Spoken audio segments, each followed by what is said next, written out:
KBC में करोड़पति पति। सूरज के जीवन का एक ही फंडा था कि मेहनत तो गधा भी करता है, घर बैठे जो कमाए समझदार वही होता है। इसीलिए उसने कभी नौकरी ही नहीं ढूंढी। इस बात से हालांकि उसकी पत्नी शिखा बिल्कुल भी अग्री नहीं करती थी, पर फिर भी सूरज को समझाना बेकार था। टीवी में कैसे बनोगे करोड़पति का ऐड देखकर उसे लगा कि बस अब तो घर बैठे ही वो करोड़पति बन सकता है, और उसके पीछे उसने अपने सारे सोर्सेस एक्टिव कर दिए। 2 हफ्ते में उसके कलीग के साले के पड़ोसी के बेटे का सोर्स निकलता है जो कि उसे शो में पहुंचा सकता है, और सूरज उससे मिलने चला जाता है। अच्छा, तो हमें मुकेश जी बता रहे थे कि आप हमें शो में पहुंचा सकते हैं। हाँ, उसमें कोई तकलीफ नहीं है। मैं कल अगर कोशिश करूँ तो इसी महीने में आपका नंबर आ जाएगा। अरे ये तो बहुत बढ़िया हो गया। अच्छा, वो सिलेबस और क्वेश्चन पेपर का कोई जुगाड़ है क्या? हैं? उसका तो कोई जुगाड़ नहीं है। तो वो वाकई में कुछ भी पूछ सकते हैं? हाँ, वो तो बच्चन जी पर है, जो पढ़ते हैं वो पूछ लेते हैं। पहली कोशिश फेल होने पर अब सूरज के सामने एक बहुत बड़ा सवाल था कि आखिर जवाब कहाँ से लाए। तब शिखा ने एक सजेशन दिया, क्यों ना सूरज अपने चचेरे भाई सुमित से मदद मांगे, जो कि यूपीएससी की तैयारी कर रहा था। हालांकि इतनी मेहनत करना सूरज को समझ में नहीं आता था, पर कोई और रास्ता ना मिलने पर वो आखिर सुमित से बात करता है। अरे सुमित, हमारा कैसे बनोगे करोड़पति के लिए सिलेक्शन होने वाला है।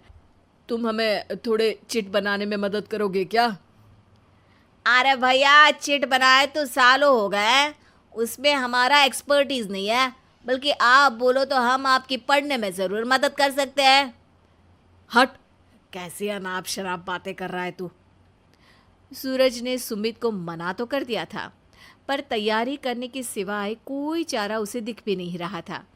खासकर जब 12 के पेपर लीक करने के एक्सपर्ट शुक्ला जो भी हाथ जोड़ लेते हैं।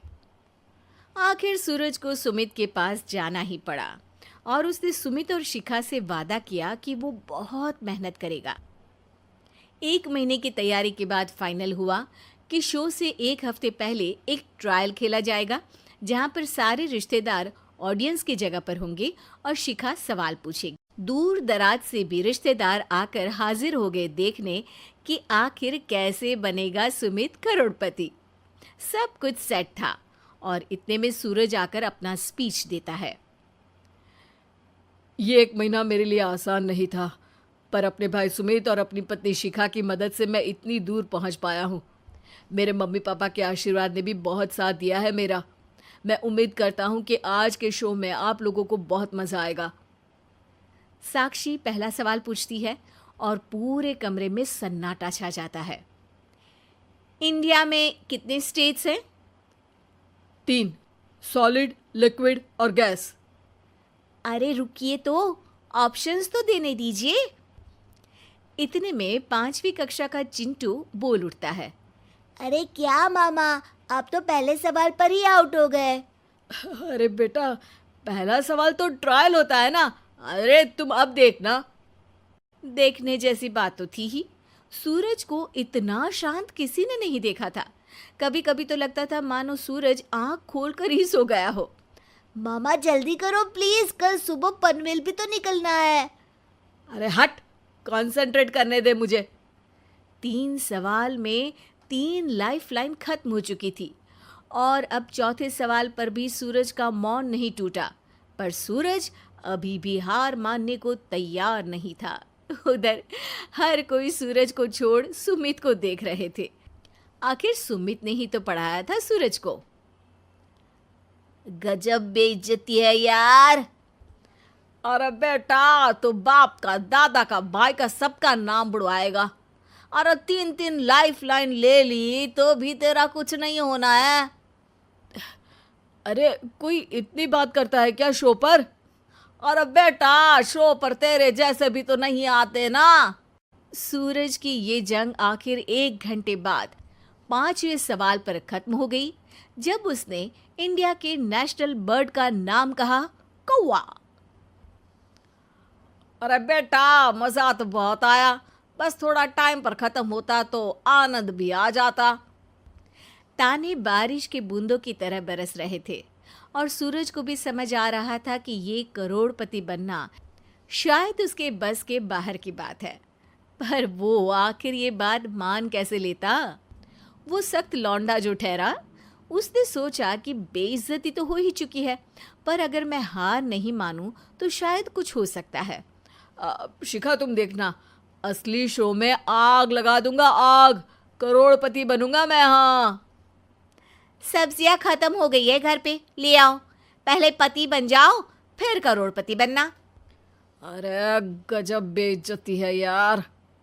बेटा, अभी तो घर पर ही हुई है, 1 हफ्ते में तो तुम देश के सामने करवा कर आओगे। वैसे जब टीवी पर जाओ ना, तो बस अपने मम्मी का ही नाम लेना, ठीक है? कोई पूछे तो बोलना कि पापा नहीं है मेरे। अरे पढ़ाई की, पेपर निकलवाए, इतने सारे लोगों को खाना खिलवाया, क्या फ़र्क पड़ा? इसीलिए मैं कहता हूँ कि मेहनत तो गधा भी करता है, घर बैठे जो कमाए वही सिकंदर। लेकिन मामा, गधे भी जानते हैं कि हमारा राष्ट्रीय पक्षी मोर है।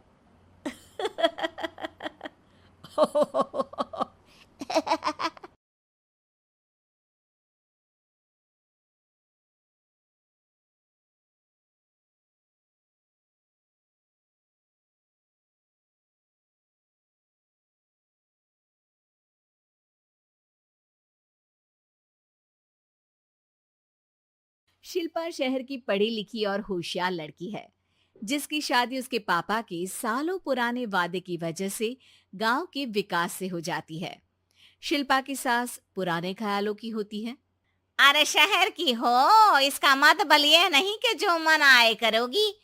घर के कुछ नियम है जो तुम्हें भी मानने पड़ेंगे। हाँ मम्मी, मुझे रीति रिवाज से कोई दिक्कत नहीं है, पर ऐसे नियम जिनका कोई मतलब ना बने, वो तो गलत है। हाय, देखो तो, अरे घर आए 1 दिन पूरा नहीं हुआ और सास से जुबान लड़ाना भी शुरू। नहीं हो, बहू हो, अपनी हद में रहना सीख लो। हाँ, इतने में विकास भी वहां आ जाता है। माँ, मुझे लगता है शिल्पा को घर रहने की जगह दुकान चलना चाहिए। इसकी नई चीजों की समझ और सोच हमारे बिजनेस के लिए बहुत अच्छी रहेगी। बेटे की बात सुनकर माँ को बहुत गुस्सा आ जाता है। अच्छा, और बीवी के आते ही तेरे तो सुर बदल गए। अगर ये दुकान जाने लगी तो गांव में क्या इज्जत रह जाएगी हमारी? है, लोग क्या कहेंगे? ये कहीं नहीं जाएंगे बस। हाँ, माँ के आगे और कुछ बोले बिना विकास वहां से चला जाता है और सास शिल्पा को घर के कामों में लगा देती है। उसी रात विकास और शिल्पा साथ बैठकर बातें कर रहे होते हैं। मम्मी ऐसा क्यों सोचती हैं कि औरतें कुछ नहीं कर सकती, और उन्हें लोगों की इतनी चिंता क्यों है?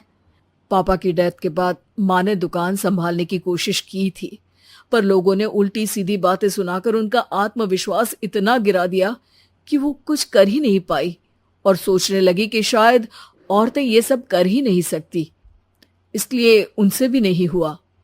लोगों की यही तो दिक्कत है, उन्हें अपने से ज्यादा दूसरे की जिंदगी में स्वाद आता है।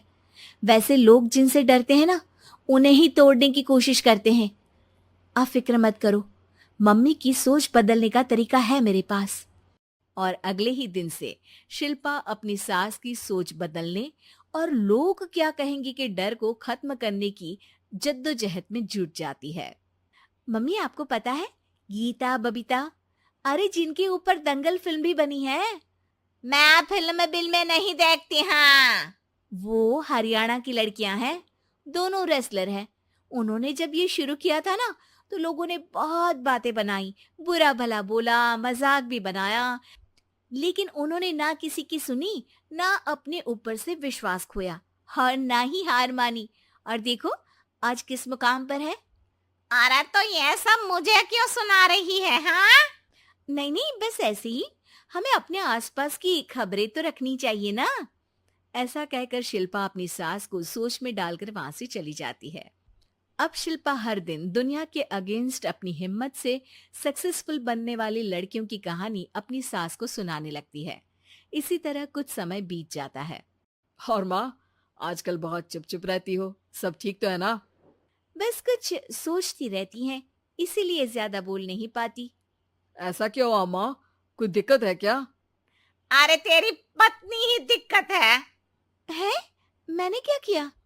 अरे रोज मुझे कुछ समझाने के मकसद से एक नई कहानी सुनाती है, पर खुद नहीं जानती कि मुझे सब पहले से पता है। हाँ, तो फिर दिक्कत क्या है माँ? लोग क्या कहेंगे? अरे उनका तो काम ही है कुछ ना कुछ कहना। आप ये सोचो कि उन्हें नजरअंदाज करके हम साथ मिलकर किस ऊंचाई पर पहुंच सकते हैं। बेटे और बहू की बातों से सोच में पड़ी माँ वहां से चली जाती है।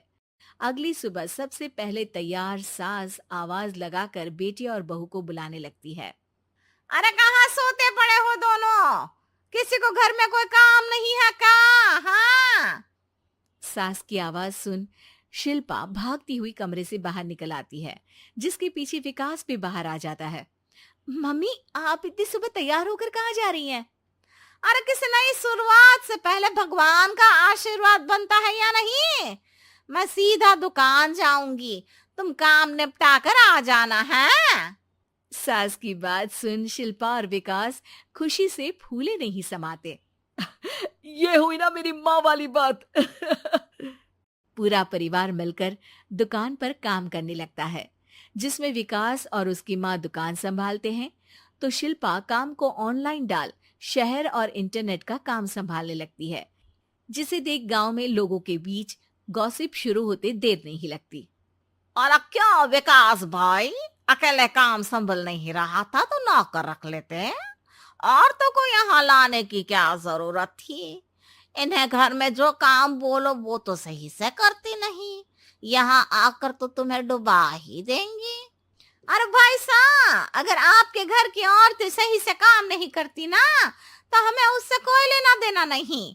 यहाँ आपकी पंचायत के लिए किसी के पास समय नहीं है। हाँ, करारा जवाब सुन बातें सुनाने आए लोग मुंह लटकाए उल्टे पैर वापस चले जाते हैं।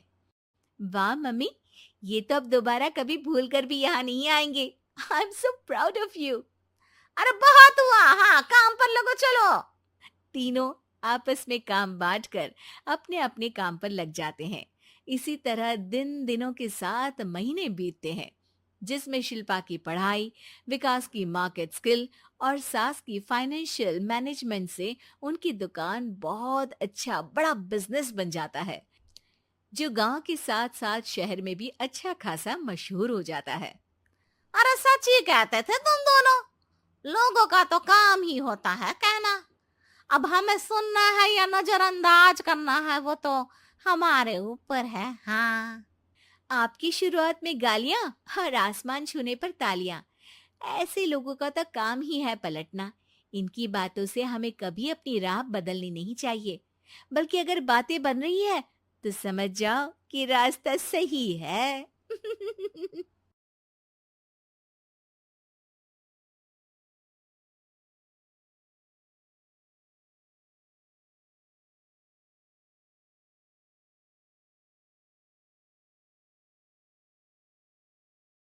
किराएदार बेटा। उठ जा नालायक, सुबह के 8 बजने को है, तुझे एग्जाम नहीं देना क्या? थोड़ी देर और सोने दीजिए ना पापा। तू उठता या फिर मैं तेरे ऊपर पानी फेंकूं?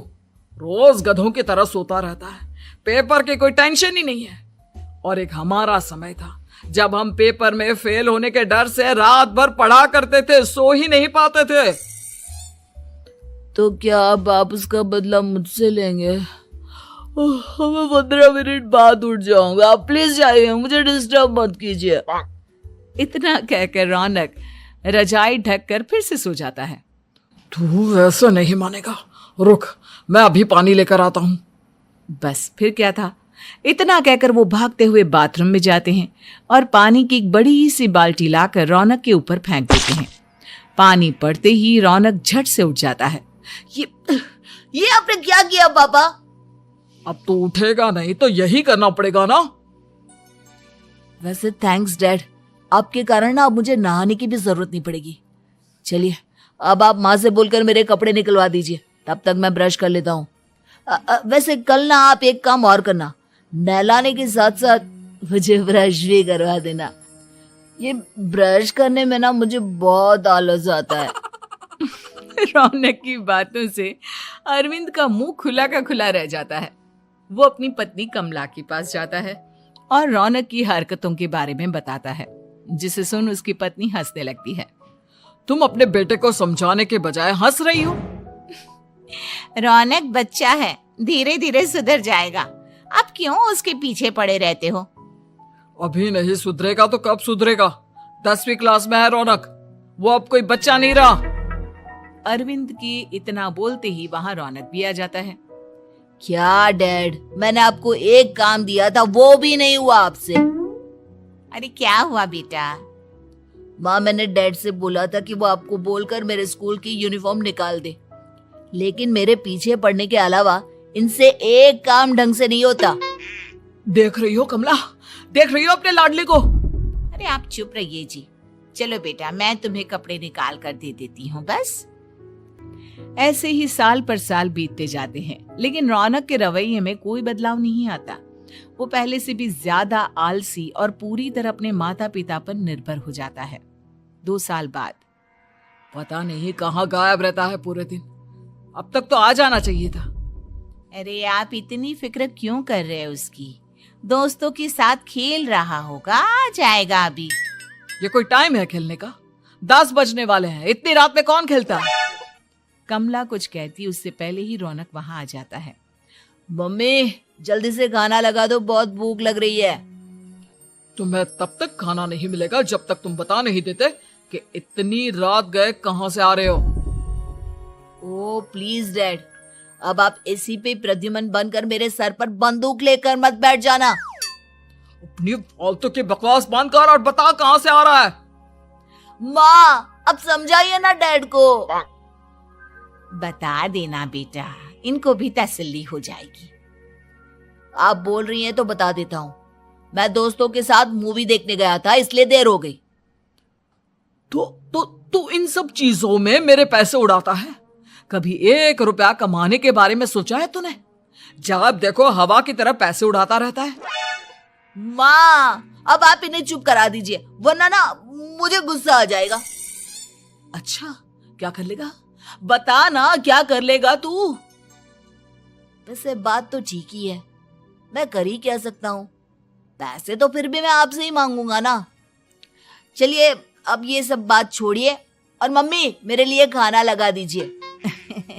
अभी लगा देती हूँ बेटा। मैं बता रहा हूँ कमला, एक दिन ये ऐसे ही बिगड़ जाएगा। उफ़ो, आप क्यों इतना पीछे पड़े रहते हो मेरे बच्चे के? बात की बाद में देखेंगे, अभी आप शांति से उसे खाना खाने देंगे। अगले दिन डैडी, मुझे 10,000 रुपए चाहिए। हाँ? अब इतने पैसे क्यों चाहिए तुझे? डैड, आप बिना सवाल किए कभी पैसे नहीं दे सकते क्या? जब तक तू बताएगा नहीं, तुझे पैसे भी नहीं मिलेंगे। अरे, अब आप अपने बेटे को पैसे भी नहीं दे सकते? नालायक, तेरी उम्र के लोग नौकरी करते हैं और एक तू है जो नौकरी करने का नाम ही नहीं लेता कभी। आप लोगों के होते हुए भला मैं नौकरी क्यों करूं? अरे हम कब तक पैसे देंगे तुझे? तुझे भी तो अपने पैरों पर खड़ा होना होगा ना। कौन सा उधार के पैरों पर खड़ा हूं? अपने ही तो पैरों पर खड़ा हूं मैं। इसी तरह रौनक दिन प्रतिदिन लापरवाह होता जाता है। उसकी लापरवाही को देखते हुए अरविंद और कमला अपने बेटे की शादी कराने का फैसला लेते हैं और 1 महीने के अंदर अंदर ही रौनक की शादी मेघा नाम की लड़की से करा देते हैं। शादी के कुछ दिन बाद, रौनक, मुझे एक अच्छी सी साड़ी चाहिए, आप ला दोगे ना? हाँ, क्यों नहीं। कितने तक की आती है साड़ी? यही करीब 5,000 तक की। तुम चिंता मत करो, मैं आज ही डैडी से पैसे मांगकर तुम्हारे लिए साड़ी ले आऊंगा। आप कब तक ऐसे ही अपने पापा से पैसे मांगते रहेंगे? कोई अच्छी सी नौकरी क्यों नहीं कर लेते आप? अरे डैड के होते हुए मुझे नौकरी करने की जरूरत ही क्या है? पर आप ऐसे कब तक उनसे पैसे मांगते रहेंगे? कुछ आपको अपने दम पर भी तो करना होगा ना। अब तुम भी बाकी लोगों की तरह मुझे ज्ञान देना शुरू मत कर देना। साड़ी चाहिए ना तुम्हें, मिल जाएगी बस। इतना कहकर रौनक अपने पिता से पैसे मांगने चला जाता है। डैडी, मुझे 5,000 रुपया चाहिए। अब 5,000 क्यों चाहिए तुझे? वो मेघा को साड़ी चाहिए थी। अरविंद आगे बिना कुछ कहे चुपचाप उसे पैसे निकाल कर दे देता है। कुछ दिन बाद तुम्हें नहीं लगता कमला, रौनक हम पर पहले से भी ज्यादा डिपेंड हो गया है? मुझे तो अब उसके भविष्य की चिंता होने लगी है। कल को हमें कुछ हो गया तो वो क्या करेगा। काश तुमने पहले ये सोच लिया होता तो आज हमारा बेटा इतना लापरवाह नहीं होता। तब मुझे कहाँ पता था कि मेरा लाड़ प्यार उसे इतना बिगाड़ देगा कि वो इस हद तक लापरवाह बन जाएगा। कोई बात नहीं, अभी भी देर नहीं हुई। मुझे पता है उसे कैसे सुधारा जा सकता है। कैसे? अरविंद कुछ कहता उससे पहले रौनक वहां आ जाता है और पैसों के लिए हाथ फैलाने लगता है। डैड, मैं और मेघा बाहर घूमने जाना चाहते हैं। अरे वाह, ये आज सूरज कहाँ से निकला है? Dad please. अच्छा चलो अब मुद्दे की बात करो। मुझे अब 25,000 चाहिए। अब तुम्हें 1 रुपया भी नहीं मिलने वाला। अगर तुम्हें पैसों की इतनी ही जरूरत है तो कोई ढंग की नौकरी कर लो। मम्मी, आप कुछ कहिए ना डैड को। बेटा वो गलत क्या बोल रहे हैं? ये सब हम तेरे भले के लिए ही तो कर रहे हैं। मम्मा, मैंने बताया ना आपको, मुझे नहीं करनी कोई जॉब वॉब। तो ठीक है, निकल जाओ हमारे घर से। तुम्हारे जैसे लोगों के लिए मैंने ये घर खड़ा नहीं किया है। जितना ये घर आपका है ना, उतना ही मेरा भी है। मैं कहीं नहीं जाने वाला। जाना तो पड़ेगा ही तुझे, क्योंकि अब मैं तेरा कोई भी खर्चा नहीं उठाने वाला। ठीक है, मत उठाइए मेरा खर्चा, मैं अपने दम पर भी जी सकता हूँ। तो बेशर्मों की तरह अब तक यहाँ क्यों खड़ा है? अपना सामान ले और निकल जाए यहाँ से। रौनक पैर पटकते हुए वहां से चला जाता है। घर से निकालना जरूरी है क्या उसे? बिना पैसों के कौन रखेगा उसे किराए पर?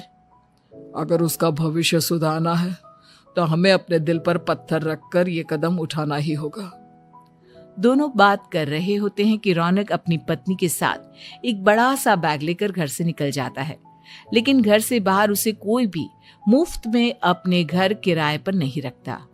अंत में थक हार कर वो फिर से अपने घर चला जाता है। क्या हुआ? थोड़ी देर पहले तो दहाड़ते हुए घर से निकला था, अब क्या हुआ? नहीं रखा ना किसी ने तुझे किराए पर? डैड प्लीज, मैं कुछ दिनों में कोई अच्छी सी नौकरी शुरू कर दूंगा। आप तब तक तो हमें रख लीजिए प्लीज। सुबह से रात हो चुकी है लेकिन कोई हमें रखने को राजी नहीं है। अब आप ही बताइए, इतनी रात को मैं मेघा को लेकर कहाँ जाऊंगा? ठीक है ठीक है, बहू की वजह से मैं तुझे घर पर रख रहा हूँ, लेकिन तू इस घर में एक बेटे की नहीं बल्कि एक किराएदार की हैसियत से रहेगा। 3 महीने हैं तेरे पास। इन 3 महीनों के अंदर अंदर मुझे तेरी पहली तनख्वाह हाथ में चाहिए, समझ गया? पक्का डैड, इन 3 महीनों के अंदर अंदर तो कोई बढ़िया सी नौकरी ढूंढ ही लूंगा मैं। ऐसे ही धीरे धीरे समय बीतने लगता है और अरविंद के दिए 3 महीनों में से 2 महीने बीत चुके होते हैं। पापा जी ने हमें 3 महीने दिए थे, जिसमें से 2 महीने तो बीत चुके हैं। अब ये आखिरी महीना बचा है। अरे तुम चिंता मत करो, आज मेरा ना 2 जगह इंटरव्यू है, दोनों में से कहीं ना कहीं तो जॉब लग ही जाएगी। अच्छा, all the best. Raunak interview के लिए निकल जाता है, जिसके बाद शाम में रौनक घर आता है। कैसा गया इंटरव्यू? आपकी नौकरी लगी या नहीं? अरे पहले सांस तो ले लेने दो अच्छे से। बताइए ना, मुझसे तो जरा भी इंतजार नहीं हो रहा है। वो दरअसल बात यह है कि मेरी नौकरी तो लग चुकी है लेकिन पैसे बहुत कम है। कितने पैसे हैं? 15,000। इतने में अरविंद और कमला मिठाई का डिब्बा लेकर आ जाते हैं। बधाई हो बेटा। हम जानते थे तेरी जॉब जरूर लगेगी। लेकिन मेरी सैलरी बहुत कम है मम्मा। कम है तो क्या हुआ, धीरे धीरे बढ़ जाएगी। हाँ बेटा, हम तो बस चाहते थे कि तू अपने पैरों पर खड़ा हो जाए। मतलब अब आप मुझे घर से नहीं निकालेंगे? नहीं, ये सब हमने तुझे जिम्मेदार इंसान बनाने के लिए किया था। Thank you mummy papa. अगर आप दोनों ऐसा नहीं करते तो मुझे कभी अपनी जिम्मेदारियों का एहसास तक नहीं होता। आज आपने मुझे सिखा दिया कि इंसान का अपने पैरों पर खड़ा होना भी जरूरी होता है। इतना कहकर रौनक झट से अपने माता पिता के गले लग जाता है और अपनी कमाई की पहली तनख्वाह वो अपने माता पिता के हाथ में सौंपता है। इस तरह रौनक एक गैर जिम्मेदार व्यक्ति से एक जिम्मेदार व्यक्ति बन जाता है।